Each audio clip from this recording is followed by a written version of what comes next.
সকাল সকাল আমি স্নান করে আমার গোপালকে পুজো দিয়ে দিলাম আর ঠাকুরকেও পুজো করলাম। আর তারপর এখন আমরা রেডি হয়ে যাব। তো সবাই তাড়াতাড়ি ফোন করে বলছে একটু তাড়াতাড়ি রেডি হতে। তো রেডি হয়ে এখন আমরা স্টেশনের দিকে বেরোবো। চলো তাহলে রেডি হয়ে যাই। আর এখন আমি রেডি হয়ে তারপরেই আমি বেরিয়ে যাব। এখন আমি রেডি হয়ে গেলাম আর আমার গোপাল আমার সঙ্গেই আছে, তো ওকে আমি রেখে দেবো ওই বাড়িতে। তো চলো দেখাই, চলে এসেছি আমার বাপের বাড়িতে। এখন আমি আমার গোপালকে একটু আদর করে নিয়ে দিয়ে দিলাম আমার দাদার মেয়ের হাতে। তো ওকে বলেছি একটু ওকে ভালোভাবে রাখিস দেখে শুনে। তো আমরা এখন এই যে বাইরে দাঁড়িয়ে আছি বাপের বাড়ির সামনেতে, আর আমাদের লাগেজগুলো সব ভ্যানে ওঠানো হয়েছে। আমরা এখন আমার বাড়ি থেকে আমার বাপের বাড়ি পাশেই আছে। তো আমাদের বাড়ি থেকে সাজিরহাট একটুখানি সামনেই। তো সাজিরহাট থেকে টোটো নিয়ে নেব আমরা। তো চলো দেখাই, টোটো আমরা নিয়ে নিয়েছি আর আমরা বসে পড়েছি টোটোতে আর স্টেশনের দিকে রওনা দিয়েছি।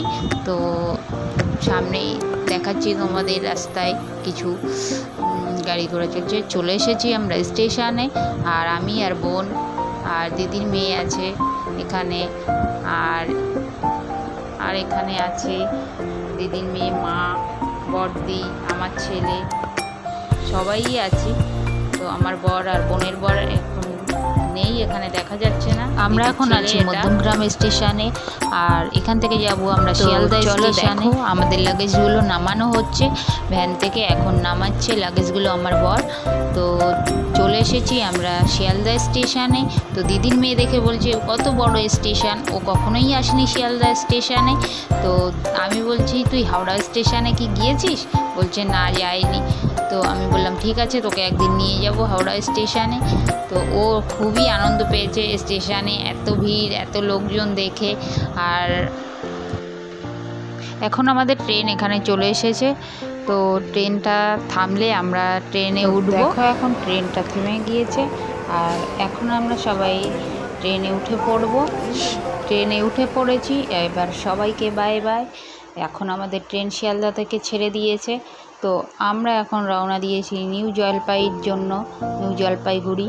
ট্রেনে সবাই উঠে যে যার সিট নিয়ে ঠিকঠাক করছে, ব্যাগ ঠিক করছে সবাই। আর আমি একটু ভিডিও করে নিলাম। ওপরে সবাই উঠে গেছে ছেলেগুলো সব, আর এই যে আমার ছেলে। আর এখানে দেখো সবাই বসে আছে একসঙ্গে আর আমি একটু ভিডিও করছি সবার।